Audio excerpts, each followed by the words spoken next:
اب آگے کیسے بڑھنا ہے، اس سے نکلے کیسے ساری صورتحال سے، اور آگے کیسے بڑھیں جو ہے اس سارے معاملے میں، کیونکہ یہ تو اب ڈیڈ لاک ہے، ایک سٹیل میٹ۔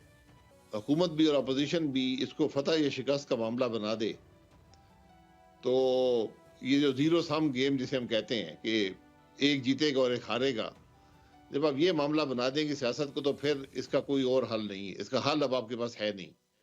اب یہ مزید انتشار بڑھے گا، اس میں ایک بہتر سوچ کی ضرورت ہے، اگر وہ پیدا ہو سکے، ابھی تک تو پیدا نہیں ہوئی، کہ آپ سب ایک ٹیبل پر بیٹھیں اور یہ فیصلہ کریں کہ ہم نے ملک آگے کیسے چلانا ہے۔ یہ ایک بڑی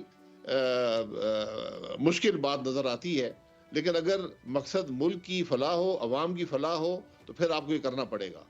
اگر آج اپوزیشن اپنے آپ کو حاوی سمجھتی ہے تو وہ بات نہیں کرے گی، حکومت حاوی سمجھتی ہے تو وہ بات نہیں کرے گی، تو آج سب کو اپنی جگہ سے تھوڑا اپنی پوزیشن سے پیچھے ہٹ کر ملک کا سوچنا ہوگا۔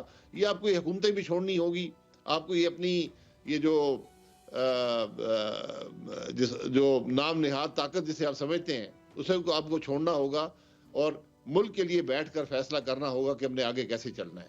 میری نظر میں ایک ہی طریقہ ہے کہ ایک یونٹی گورنمنٹ بنے اس ملک میں، جو ایک ایجنڈا طے ہو، سب مل بیٹھ کر ایجنڈا طے کریں، اس کو امپلیمنٹ کریں، اگلے جو بھی 3-4 سال کی ٹرم رہ گئی ہے اس کو امپلیمنٹ کریں، کیونکہ یہ تو آج کے معاملے کو حل کرنا ہے نا۔ جو انتشار ہے، جو حکومت اور اپوزیشن کے درمیان ایک دشمنی پیدا ہو گئی ہے، ایک نفرت ہے، ایک نفاق ہے، لیکن اس کے بعد ملک نے بھی چلنا ہے، اور آج کسی جماعت کے پاس صلاحیت نہیں ہے۔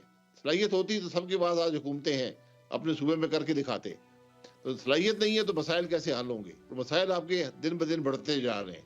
تو اس لیے آج ایک طرف یہ نفاق بھی ختم کرنا ہے اور دوسری طرف آپ نے ملک کے معاملات کو بہتر کرنا ہے۔